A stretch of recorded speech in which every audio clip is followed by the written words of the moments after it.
Hello everyone, welcome to my channel. जो मेरे channel पर नए व्यूअर्स हैं मैं उन्हें बता दूं, मेरा नाम पवन यादव है और मैं इस साल एसएससी एमटीएस में एज ए एमटीएस सेलेक्टेड हूं। मुझे दिल्ली का एएसआई डिपार्टमेंट मिला है। मैं इस वीडियो में आपको बताऊंगा कि आप जीके जीएस की शुरुआत कैसे करें, क्योंकि बहुत सारे बच्चे मुझसे कमेंट में पूछ रहे थे कि मैं बेगिनर हूं तो शुरू कैसे करें, मुझे शुरुआत करने में दिक्कत आ रही है।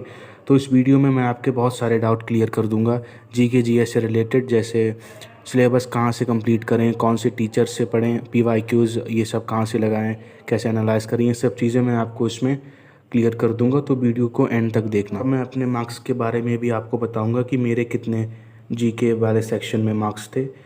तो शुरू करते हैं। सबसे पहला पॉइंट है वो है कंप्लीशन ऑफ सिलेबस, यानी सबसे पहले आपको जीके जीएस का सिलेबस कंप्लीट करना है, क्योंकि एमटीएस वैसे तो इतना बड़ा एग्ज़ाम नहीं है पर इस एग्ज़ाम में कंपटीशन बहुत ज़्यादा है, इसलिए आपको सिलेबस की जानकारी होना बहुत ज़रूरी है। तो मैं सजेस्ट करूँगा सबसे पहले आप अपने सिलेबस को कंप्लीट करें। तो मैंने दोनों तरह से, इंग्लिश मीडियम वालों के लिए जो अच्छा है और हिंदी मीडियम वालों के लिए जो अच्छा है, मैंने दोनों तरह से आपको इसमें बताया है। तो पहले हम इंग्लिश मीडियम वालों के बारे में बात करते हैं। तो जो इंग्लिश में पढ़ेंगे तो मैं उन्हें सजेस्ट करूँगा कि वो परमार सर से पढ़ें और आप उनका पेड बैच ले सकते हैं। आपको परमार सर का पेड बैच ले सकते हैं। परमार एसएससी नाम का उनका यूट्यूब चैनल है, वहाँ से आपको जानकारी भी मिलती रहेगी और आप उनका टेलीग्राम भी परमार एसएससी से ही है, आप वहाँ से जुड़ सकते हैं। मैं एक लगा दूंगा उनके चैनल का भी। तो इंग्लिश मीडियम वाले परमार सर से अपना सिलेबस कंप्लीट करें पेड बैच लेके। और हिंदी मीडियम के लिए मैं आपको सजेस्ट करूँगा कि आप आरडब्ल्यूए से अपना सिलेबस कंप्लीट कर सकते हैं। अब मैं परमार सर से पढ़ा हूँ तो मैं उनकी तो गारंटी ले सकता हूँ कि वो बहुत अच्छा पढ़ाया है और चीज़ें, पर मुझे आरडब्ल्यूए के बारे में बहुत ज़्यादा जानकारी नहीं है। लेकिन मैं एक चीज़ बोलूँगा कि आपको अगर सिलेबस कंप्लीट करना है तो आप कहीं से भी कर सकते हैं, बिकॉज सिलेबस सभी सेम पढ़ाएंगे। वो बस आपकी सेटिस्फेक्शन के लिए है कि आपने सिलेबस कंप्लीट कर लिया है। फिर उसके बाद आपका रिवीजन और इन सब चीज़ों से वो कंटेंट बढ़ेगा। तो मैं सजेस्ट करूँगा आप आरडब्ल्यूए से पढ़ लें, क्योंकि मुझसे एक बच्चा कह रहा था कि सर आरडब्ल्यूए से मैं पढ़ा हूँ, सिलेक्शन नहीं होता। तो ऐसा नहीं है, सारे टीचर अच्छा पढ़ाते हैं। आप आरडब्ल्यूए से पहले सिलेबस कंप्लीट कर लें, हिंदी मीडियम वाले, इनके भी आप पेड बैच ले सकते हैं सब। तो फिर सिलेबस कंप्लीट करने के बाद जो दूसरी चीज़ है वो है रिवीजन। अब रिवीजन कहाँ से करें? तो इंग्लिश मीडियम वालों के लिए मैं ये बोलूँगा कि आप परमार सर का ही वन शॉट वीडियो देखें, जो कि यूट्यूब पर ऑलरेडी पड़े हुए हैं। मैं इन सभी के साइड साइड से फ़ोटोज़ लगाता जा रहा हूँ, जिससे कि आपको ढूंढने में दिक्कत नहीं हो। क्योंकि एक बच्चा कह रहा था कि दूसरी वीडियो में आप बता देना कि कौन सी प्लेलिस्ट कहाँ से करना है, इसलिए मैं साइड में फ़ोटो लगा दूँगा। तो इंग्लिश मीडियम वाले परमार सर की वन शॉट वीडियो जो हैं सब्जेक्ट वाइज, वो उनसे आप रिवीजन कर सकते हैं। अब वैसे तो अब वन शॉट में बहुत कुछ पढ़ाया है, पर फिर भी वन शॉट ही होती है, उसमें डिटेल्ड नहीं चीज़ें पढ़ाई जाती हैं। इसलिए मैंने सजेस्ट किया था कि पहले सिलेबस को कंप्लीट करना, उसके बाद ये करना, और नोट्स भी बनाने हैं। अब इसके आप चाहें तो नोट्स बनाएं, अगर आपको याद नहीं रहता तो आप डेफिनेटली नोट्स बनाइए। मैं आपको यही कहता हूँ कि आप नोट्स बनाइए, क्योंकि अभी आप पढ़ लेंगे पर ऐसा होता है जब एग्ज़ाम जितने पास आता जाता है तो कन्फ्यूज़न बढ़ती रहती है, और एग्ज़ाम के लास्ट टाइम पे हमारे पास कुछ नहीं होता है पढ़ने के लिए। तो अगर आप वन शॉट वीडियोज़ के नोट्स बनाएंगे तो आप वो एग्ज़ाम से पहले कुछ दिनों में कंप्लीट कर सकते हैं, नहीं तो बहुत ज़्यादा कंटेंट हो जाता है और हम रिवीजन नहीं कर पाते हैं। तो आप जो आपने पूरा बैच कंप्लीट किया है उसके तो नोट्स बनाएंगे ही, उसके साथ साथ वन शॉट के भी नोट्स बनाइएगा। तो फिर अब बात करते हैं हिंदी मीडियम वालों के लिए।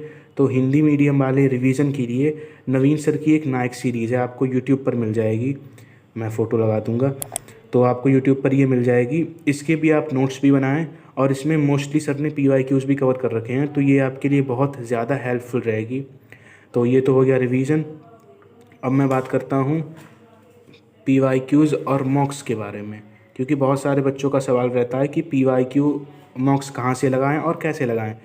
तो जो मैंने किया है मैं वो आपको बता रहा हूँ। मैंने पीवाईक्यूज़ के लिए टेक्स्ट बुक का एक सब्सक्रिप्शन लिया था, पास प्रो, जो मुझे याद नहीं है बट आई थिंक 350 के आसपास का पड़ा था। आप देख सकते हैं, आपको कूपन कोड भी मिल जाएंगे, बहुत सारे यूट्यूबर या टीचर्स भी देते हैं कूपन कोड, आप वहाँ से कूपन कोड लगा के आपको थोड़ा कम में पड़ जाएगा। तो मैं आपको सजेस्ट करूँगा आप टेक्स्ट बुक का पास प्रो ले लें, क्योंकि पास प्रो से बहुत सारे पीवाईक्यूज़ और मॉक्स खुल जाएंगे, तो आपको कोई दिक्कत नहीं है।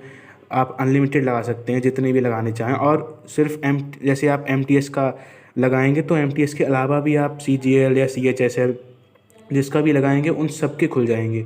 तो पास प्रो का आपको ये फ़ायदा है, और आप और भी एग्ज़ाम इसमें जोड़ सकते हैं, इसलिए आप मैं सजेस्ट करूँगा टेक्स्ट बुक का ही लगाएं। और अब मैंने इन शॉर्ट में आपको बता दिया है सब चीज़ें इन शॉर्ट में। जैसे सबसे पहले आपको सिलेबस कंप्लीट करना है। सिलेबस कंप्लीट करने के बाद इसके नोट्स और फिर जो आपने रिवीजन किया था उसके भी नोट्स, यानी सबसे पहले सिलेबस को कंप्लीट करिए, फिर रिवीजन करिए, और फिर पीवाईक्यूज़ आपको बहुत ज़्यादा लगाने हैं, क्योंकि पीवाईक्यूज़ बहुत ज़्यादा इंपॉर्टेंट हैं। जैसे मैं पीवाईक्यूज़ की भी वीडियो बता चुका हूँ, पिछले लास्ट वीडियो शायद मैंने इसी की बनाई थी कि हम कैसे एनालाइज़ करें। तो आपको पीवाईक्यूज़ सिर्फ लगाने नहीं है, एनालाइज़ भी करने हैं। आप मेरे चैनल पर जाइए, आपको उसकी वीडियो मिल जाएगी। अब हम बात करते हैं करंट अफेयर्स की। अब बहुत सारे पूछते हैं कि करंट अफेयर्स कहाँ तक की पढ़ें। तो जब भी आपका एग्ज़ाम है, एग्ज़ाम से आप 7-8 महीने पहले की पढ़ें। जैसे अगर आप इस साल एमटीएस 2025 देंगे, जो कि अभी 26 तारीख को नोटिफिकेशन आ जाएगा, तो आप जनवरी से करंट अफेयर्स पढ़ना स्टार्ट कर दीजिए। और एक और चीज़, आप करंट अफेयर्स पे बहुत ज़्यादा ध्यान मत दीजिएगा, मैं पहले भी बता चुका हूँ आपको, क्योंकि करंट अफेयर्स की कोई लिमिट नहीं है और हमें गारंटी भी नहीं है कहाँ से पेपर में आ जाए। तो मैं आपको सजेस्ट करूँगा कि आप मंथली करें। जैसे मैंने लिखा, जो इंग्लिश में पढ़ते हैं वो परमार सर लास्ट में वन शॉट या ऐसे कुछ वीडियो डालते रहते हैं, मंथली भी डालते हैं, वो कर लेना। मैंने एक किसी मंथ का यहाँ पे लगा दिया है, मुझे याद नहीं है, मैं भी फ़ोटो लगा दूँगा। थोड़ा सा आप खुद रिसर्च करेंगे, आपको मिल जाएंगे। तो आप करंट अफेयर परमार सर से पढ़ें मंथली एग्ज़ाम से पहले, और ऐसे हिंदी वाले कुमार गौरव सर की मंथली या 6 मंथ वाली, जो 6 मंथ उन्होंने एक ही वीडियो में कंप्लीट कराए हैं, वैसे इनकी भी मैं एक फ़ोटो लगा दूंगा इधर, किसी एक मंथ की आप देख लेना, आपको और भी मिल जाएंगे कुमार गौरव सर के चैनल पे, यानी उत्कर्ष क्लासेस पे। तो ये तो हो गया करंट अफेयर्स का। अब हम बात करते हैं स्टैटिक जीके। तो स्टैटिक जीके इंग्लिश वाले जो बच्चे हैं, जो इंग्लिश मीडियम इंग्लिश से पढ़ना चाहते हैं, वो परमार सर से आप स्टैटिक जीके कंप्लीट करना। यहाँ पे मैंने इसका भी फ़ोटो लगा दिया है। और हिंदी वाले बच्चे नवीन सर से स्टैटिक जीके पढ़ें, क्योंकि सर ने, दोनों टीचर ने बहुत अच्छा स्टैटिक जीके कवर कर रखा है। तो आप इनसे पढ़ेंगे, आपके मोस्टली क्वेश्चन सॉल्व हो जाएंगे। उसके बाद मैं आपको बोलूँगा कि आप पीवाईक्यूज़ बहुत ज़्यादा सॉल्व करें। पीवाईक्यूज़ में कुछ भी नई चीज़ आए, कोई क्वेश्चन आए, कोई नई चीज़ आपको पता लगे, तो वो आप अपने नोट्स में नोट करें। क्योंकि क्या होगा, आप पीवाईक्यूज़ पढ़ लेंगे और शायद पढ़ने के बाद कुछ दिनों बाद आप भूल जाएं, लेकिन अगर आप अपने नोट्स में उसे लिख लेंगे, तो जब आप नोट्स रिवीजन करेंगे तो आपका पीवाईक्यूज़ वाला भी रिवाइज खुद ही हो जाएगा। तो पीवाईक्यूज़ लगाएं और बहुत सारा रिवीजन करें, क्योंकि रिवीजन तो आपको बहुत ज़्यादा ही करना पड़ेगा। अब मैं आपको अपने मार्क्स बताता हूँ कि मेरे कितने हैं एसएससी एमटीएस में जीके जीएस में मार्क्स थे। तो मेरे जीके जीएस में 75 में से 45 मार्क्स थे, और इंग्लिश में मेरे 75 में से 75 मार्क्स थे। तो दोनों मिला के 120 नंबर बने। और जैसा आपको पता होगा कि एसएससी एमटीएस में एक क्वेश्चन 3 नंबर का होता है, उस हिसाब से मेरे 75 में से 45 मार्क्स बने। तो ये मेरे मार्क्स आप लोग पूछ रहे थे, और ये मैंने आपको सब बता दिया इस वीडियो में। अगर आपका कोई भी डाउट है, कुछ भी है, तो आप मुझे कमेंट में लिखना। और मैं क्वालिटी के लिए आपसे बोलना चाहता हूँ कि नेक्स्ट वीडियो में डेफिनेटली क्वालिटी अच्छी होगी, थोड़ा सा आप कंप्रोमाइज़ कर लीजिए, बिकॉज़ मैं अभी घर पे हूँ, मेरी ज्वाइनिंग नहीं हुई है। ये भी आप बहुत बार पूछ रहे थे कि मेरी ज्वाइनिंग हुई या नहीं हुई, तो अभी मेरी ज्वाइनिंग नहीं हुई है। आई होप कि लास्ट जून में या जुलाई की स्टार्टिंग में हो जाए। तो मैं आपको ज्वाइनिंग के बाद भी सारे अपडेट्स देता रहूँगा, मेरी मतलब ऑफ़िस से रिलेटेड, ऑफ़िस के काम से रिलेटेड, या जो भी चीज़ें रहेंगी, सैलरी और क्वार्टर मिलेगा कैसा मिलेगा, वो सब आपको मैं अपनी वीडियोज़ में बताता रहूँगा। तो प्लीज़ चैनल को सब्सक्राइब करें और अपने दोस्तों को भी शेयर करें, ताकि उनकी भी हेल्प हो सके। Thank you so much.